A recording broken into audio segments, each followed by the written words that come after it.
Música, cultura y memoria sonora están presentes en La Nota, un programa de la Orquesta de Cámara de Valdivia y Radio Watch 90.1. Aquí comienza La Nota.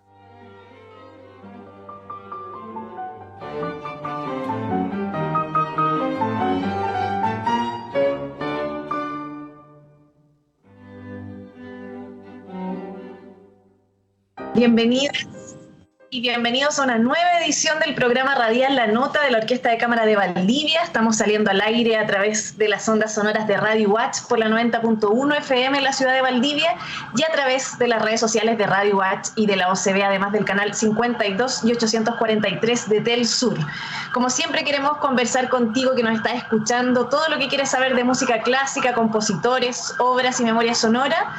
Y en esta edición en particular, que ya es una edición especial que estamos llevando junto a nuestro director artístico y musical Rodolfo Fischer, vamos a estar con el compositor chileno René Silva. Él ha tenido intereses creativos y de investigación enfocados principalmente en la combinación de música contemporánea con sonoridades latinoamericanas. Ha escrito más de 50 composiciones musicales para diferentes combinaciones instrumentales y vocales en distintos lugares de Chile y el mundo. Y para nuestro segundo disco de la Orquesta de Cámara de Valdivia, Estudio para Directoras y Directores, va a ser parte con su obra Estudio de los Contrastes, Plaza de la Dignidad para arriba, Plaza de la Dignidad para abajo. Así que los voy a dejar que puedan compartir en esta ocasión con nuestro director artístico Rodolfo Fischer para hablar sobre este proyecto y sobre otros proyectos en conjunto que tienen con este compositor local, y recordarles que es tanto Estudio para Directoras y Directores como este programa son parte de proyectos financiados por el Ministerio de las Culturas y las Artes en el Fondo del Fomento de la Música Nacional 2023. Así que los dejo en este espacio de conversación. Queridos auditores, auditoras, estoy muy contento de nuevamente estar compartiendo con ustedes acá en la radio, que se está transformando un poquito en nuestra segunda casa.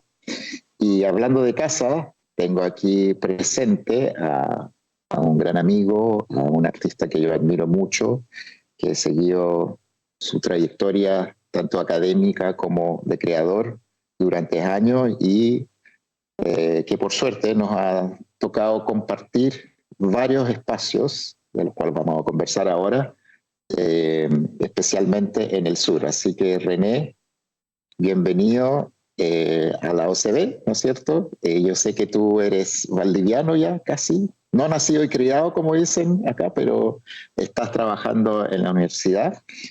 Quería empezar por quizás que nos cuentes un poquito cómo ha sido esta llegada a Valdivia, ¿no es cierto? Que ya lleva un año, fuiste papá, es muy bonito, tienes una hija valdiviana, y que nos cuentes un poco cómo ha sido tu actividad académica desde que llegaste. Bueno, muchas gracias por la invitación, Rodolfo y Patricia, también a la radio. Como decía Rodolfo, justamente hace un año bien intenso acá en Valdivia, un año en que han pasado varias cosas desde que me vine a trabajar presencial, tanto en la Escuela de Artes Musicales y Sonoras, donde me desempeño, así como, bueno, algunas cosas de la vida personal, como que el año pasado nació mi hija. Y bueno, este año que tenemos interesantes proyectos junto a la Orquesta de Cámara, que es una de las orquestas chilenas con la cual no había trabajado todavía, así que sin duda se viene un gran 2023 también con estos proyectos junto a la Orquesta de Cámara de Valdivia. Cuéntanos un poquito, nosotros creo que los dos somos almas de profesor, ¿no es cierto? Siempre nos ha gustado mucho estar compartiendo el conocimiento, y a la vez uno se retroalimenta aprendiendo más cosas y preparándose. Entonces, como finalmente la sabiduría es algo en constante evolución y dinámico, que uno nunca termina de alcanzar, sino que va por ahí persiguiéndola. Entonces nosotros comenzamos, digamos, nuestro trabajo en la Universidad Alberto Hurtado, ¿no es cierto?, donde nos tocó hacer varios diplomados de dirección junto a Felipe Hidalgo, y posteriormente tuvimos un proyecto magnífico, una ópera en Panguipulli, ¿no es cierto?, La Malén, del cual vamos a hablar un poquito. Pero quería que me contaras primero cómo fue para ti descubrir este asunto de formar un director, porque de ahí nace también todo el otro proyecto. Uh-huh. Sí, bueno, en realidad mi trabajo como formador comienza incluso previamente a mi trabajo como compositor. Mi primera carrera musical es de pedagogo en música, fue lo primero que estudié y yo trabajé hartos años en escuelas y trabajé también en proyectos de orquestas infantiles y juveniles. Eso fue un poco, bueno, sumado más después al perfil de compositor que fui formando, fue lo que nos llevó a encontrarnos en ese diplomado de la Universidad Alberto Hurtado, donde pudimos trabajar con algunas generaciones de directores y directoras de distintos lugares de Chile. Y bueno, es bien interesante porque de partida estaba un poco mi propia práctica docente que realicé hasta hace algunos pocos años atrás, que fue trabajando con orquestas infantiles y juveniles, pero también la parte como creador, que es donde yo ahí trato de complementar a los nuevos directores y directoras que podía hacerle clases, con esta visión en donde la práctica creativa también se puede volver una herramienta interesante para la formación de niños, niñas jóvenes y también de directores de orquesta. Claro, o sea, digamos que los directores que nosotros estábamos complementando en su formación, ¿no es cierto?, a su vez son los que tienen orquestas de niños, en fin, orquestas infantiles y orquestas juveniles. Por lo tanto, es una responsabilidad de bastante peso. Finalmente estás creando a un líder de un grupo estudiantil, obviamente más pequeño, y que va a recibir toda la información de su maestro. Cuéntanos de ahí, bueno, vinimos con este proyecto loco, ¿no es cierto?, en Panguipulli, en que nos sentamos y un día te dije, siéntate por favor, porque te sientes capaz de escribir una ópera en 2 meses, y me dijiste, a ver, déjame tomar otro sorbo primero. Cuéntanos ese momento. La verdad es que yo estaba desesperado, nunca te lo conté, pero estábamos en una situación crítica y a puertas de tener que cancelar todo el proyecto. Entonces realmente llegaste como un emisario divino, ¿no es cierto?, que nos sacó, y no solo nos sacó, sino que concibió este espectáculo brillante, que fue muy exitoso, que hicimos en Panguipulli y también en el Teatro Municipal de Las Condes, con un escenario lleno de niños y cantantes profesionales, ¿te recuerdas? Entonces, lo que más recuerdo es esa capacidad de componer para que todos se sintieran realmente partícipes y entregando un producto de calidad con las capacidades que tenía en ese momento, que eran muy desiguales, incluso en un mismo grupo. Entonces, ¿cómo fue este desafío? Porque realmente yo me imagino que, además de lo difícil de componer una ópera, decir, mira, tienes que componer una ópera, pero aquí está la lista de todas las cosas que tú no puedes hacer. Bueno, las limitantes son enormes. Entonces, cuéntanos un poquito cómo fue ese proceso. Bueno, fue un proceso súper intenso. Por suerte que no fueron 2 meses, fueron 3. Fue un mes más, verdad, pero de todas maneras. Pero de todas maneras fue igual de vertiginoso este proceso, porque en esos 3 meses no había libreto, o sea, había que partir, en realidad fueron como 2 meses de composición pura, porque habría que armar el libreto, había que hacer un montón de cosas antes. Bueno, ese proceso respondió un poco, ligándolo con lo que mencionaba anteriormente sobre mi dualidad como compositor y profesor. O sea, ahí realmente tuve que poner en práctica todo lo que traté de enseñarle a estos alumnos del diplomado en dirección que hablábamos hace un rato, y que es justamente poder ponerse en distintos lugares, en distintos niveles, instrumentales, técnicos, teóricos, pero que a su vez en la totalidad esto suene como algo mucho más elaborado, quizás, por más que a lo mejor vamos a tener algunos instrumentos haciendo unas cosas más sencillas, otros algo un poco más complejo, pero en la totalidad ese elemento complejo, más complejo, no suena tan complejo, no funciona tan bien, si no tiene hace otro elemento que complementa, que le da un colchón sonoro, que le da un colchón armónico, que refuerza un ritmo. Ahí te perdimos, yo no sé si... Lógicas posibles.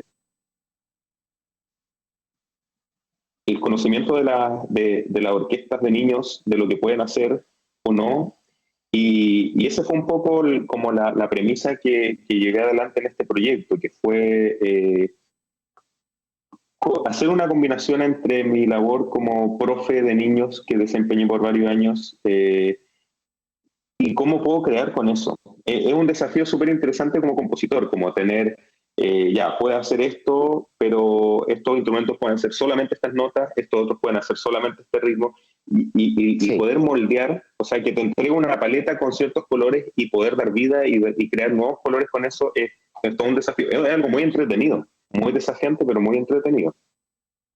Sí. Sí, bueno, me recuerda un poquito a la Aravena, ¿no es cierto?, que tiene que armar estas casas con este presupuesto y no hay más. Y así todo quiere hacer un lugar de calidad, un lugar que las personas quieran. Yo lo que recuerdo en el escenario es esa adrenalina de grupo, pero a un nivel exponencial de todos los que componían la orquesta en el momento cuando estaban a punto de salir del escenario. Yo creo que es una experiencia inolvidable para ellos, o sea, el sentirse protagonista de un espectáculo tan multitudinario, porque recordemos que no fue solamente la orquesta, estaban los papás trabajando en la escenografía, ¿no es cierto? Hubo todo un conocimiento que se transmitió a la comunidad. Para mí fue uno de los proyectos más emocionantes que me han tocado en mi carrera, digamos, a nivel del impacto que puede tener el arte dentro de la comunidad en su sentido más amplio. Y hablando de la comunidad, yo quería ahora acercarme un poco al tema del patrimonio, porque yo sé que a ti en particular, tú eres un compositor, bueno, ahí vimos en el título del estudio de los contratos, ¿no es cierto? Hay una pequeña beta, ¿no es cierto?, de ver el compositor como inmerso dentro de la sociedad, no como un ser aparte que tiene ahí su mundillo propio y abstracto, etcétera. Y lo mismo pasa con el patrimonio, entonces que nos contaras un poquito más toda esta experiencia con los organillos, que es muy interesante y muy digna de destacar. Bueno, responde un poco a uno de los objetivos que he tratado de proponerme como creador, y que es el vínculo, el diálogo de la música de arte con las comunidades, con la sociedad, con los cultores, la religiosidad popular, el folclore, con distintos actores que conforman, y en especial con quienes trabajan con el sonido. Ahí es donde uno se encuentra amigos y amigas que por más que hagan otro tipo de labor, también trabajan el sonido, también trabajan creando, al igual que uno. Y fue el caso del trabajo con los organilleros, a través de una investigación doctoral que realicé en la Universidad Católica, donde trabajé con organilleros, con cultores, en específico con la familia Lizana, que son una familia de 4 generaciones dedicada al oficio y además a la fabricación de instrumentos. Es lo mismo que ahora he estado también desarrollando, por ejemplo, un proyecto actual con guitarrones, otro proyecto que posiblemente de ahí también vamos a hablar con la Orquesta de Cámara de Valdivia, y que tiene que ver con esta búsqueda, como te decía, de acercarme a lo propio, de acercarme al patrimonio y de dejar de tener una mirada de las artes para un público especializado. Las artes, sobre todo las artes contemporáneas, creo que tienen la flexibilidad de poder dialogar y de poder acercarse a distintos públicos y en distintos contextos. Y es algo que creo que hay que continuar sacándole provecho.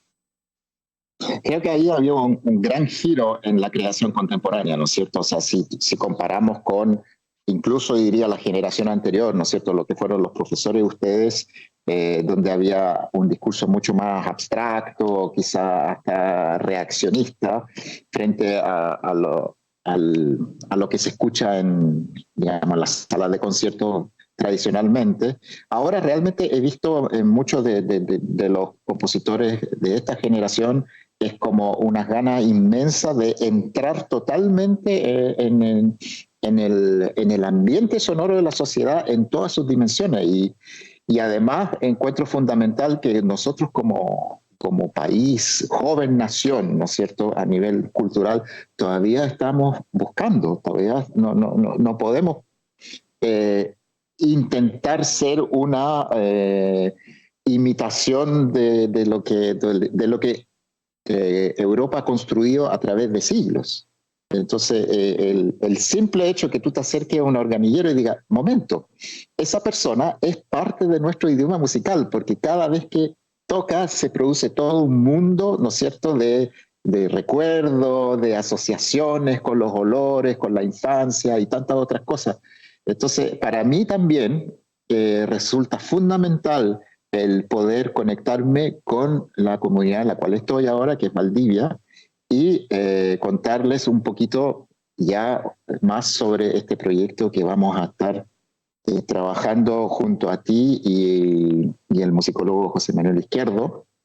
¿Quieres contarnos un poco más, René, sobre este personaje el otro Mahler, misterioso? El otro Mahler, justamente este proyecto que tenemos con José,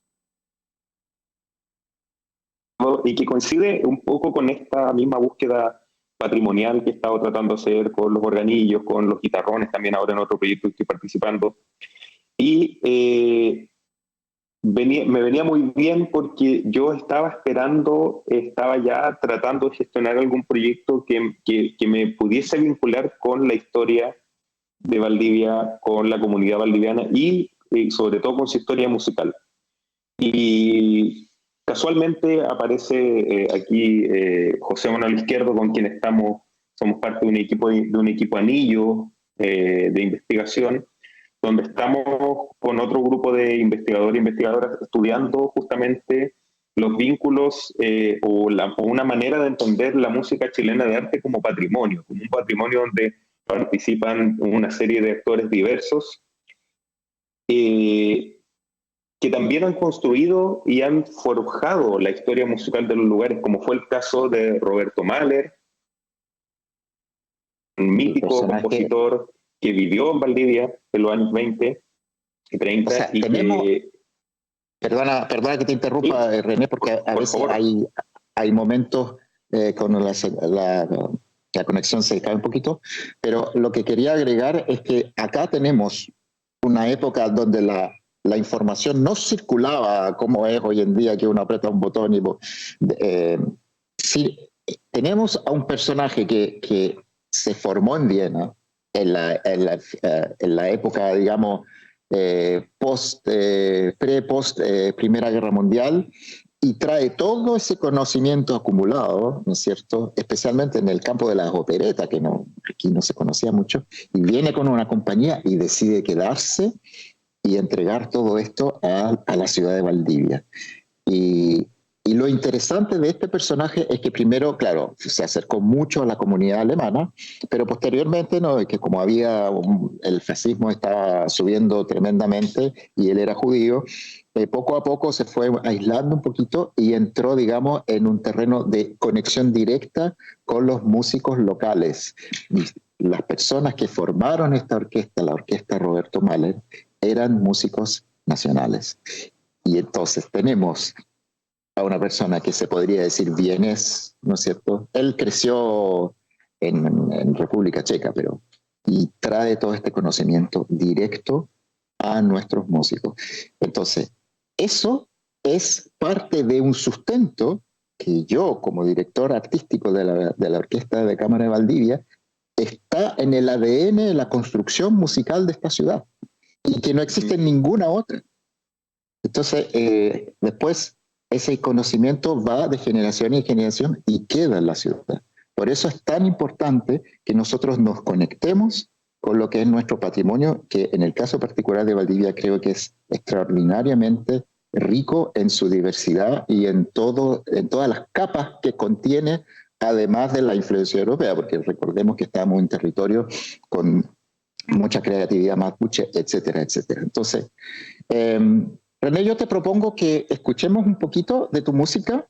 Cuéntanos un poco lo que vamos a escuchar ahora.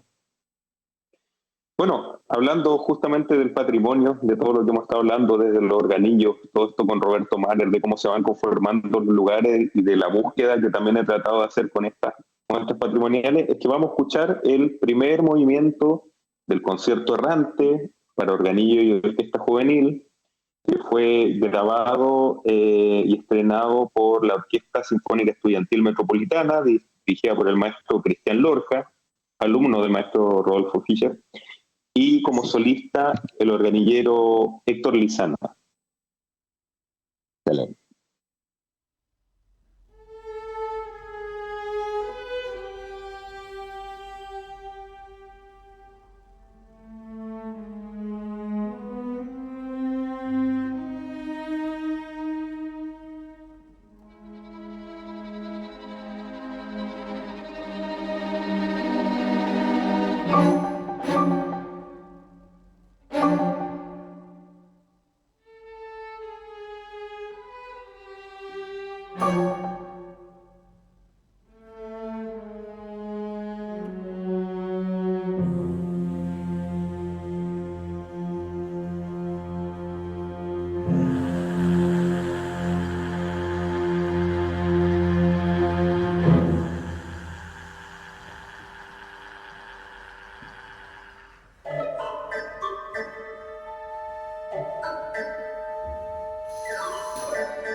Música, cultura y memoria sonora están presentes en La Nota, un programa de la Orquesta de Cámara de Valdivia y Radio Watch 90.1. Aquí comienza La Nota.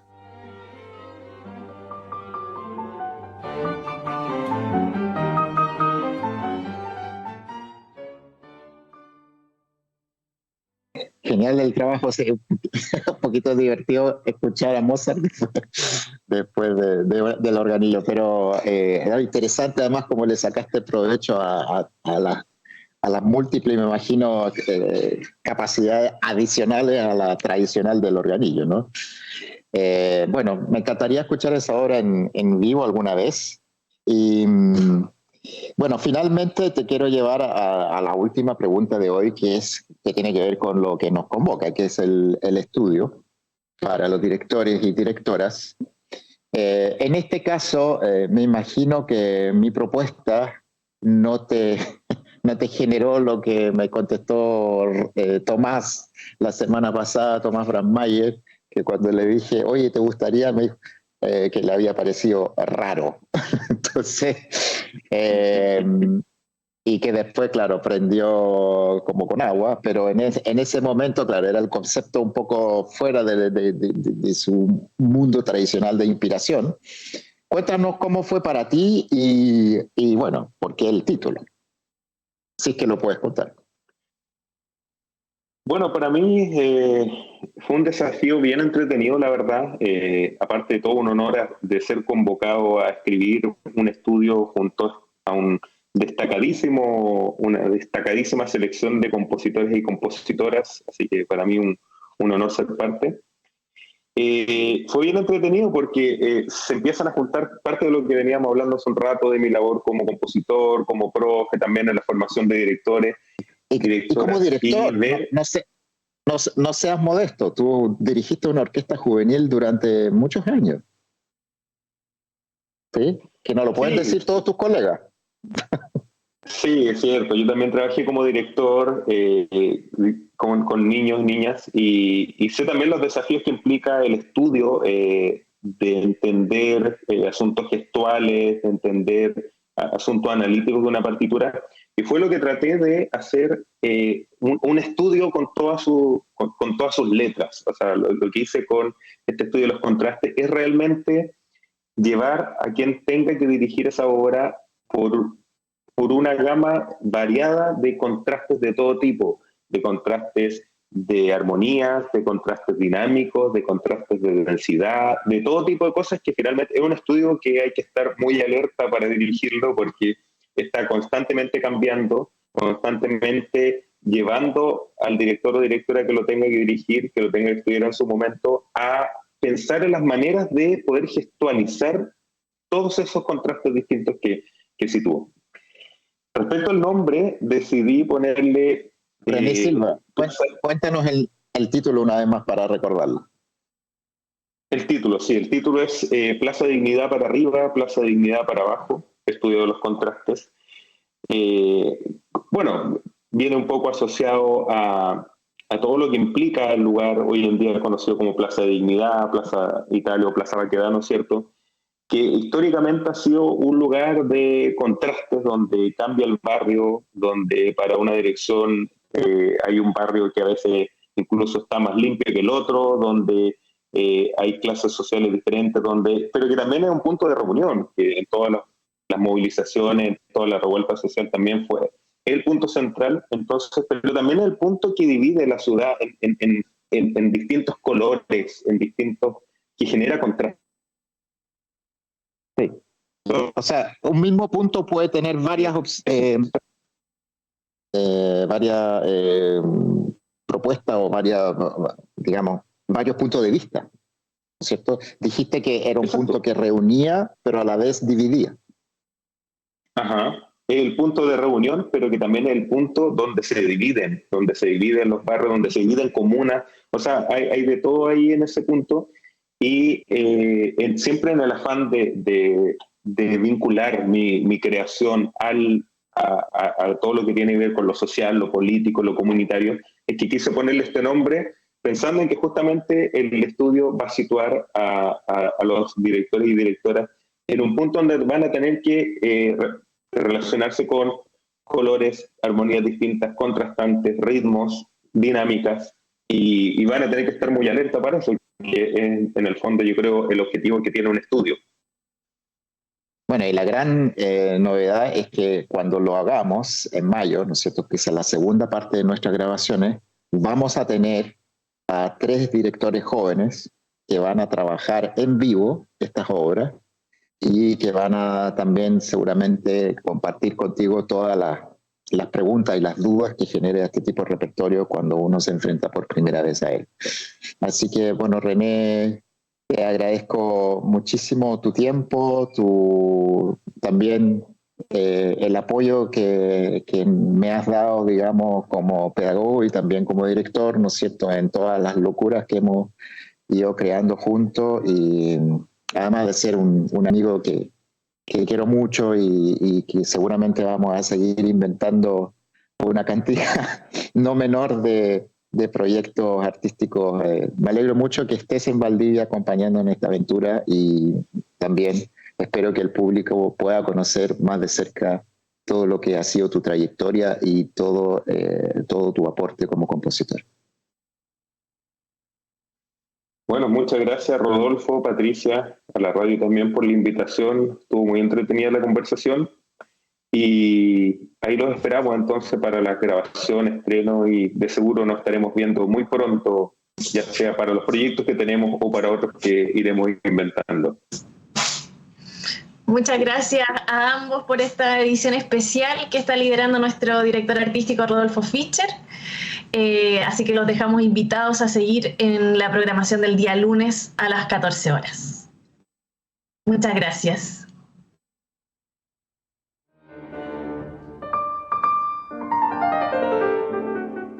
Música, cultura y memoria sonora están presentes en La Nota, un programa de la Orquesta de Cámara de Valdivia y Radio UACH 90.1. Aquí comienza La Nota.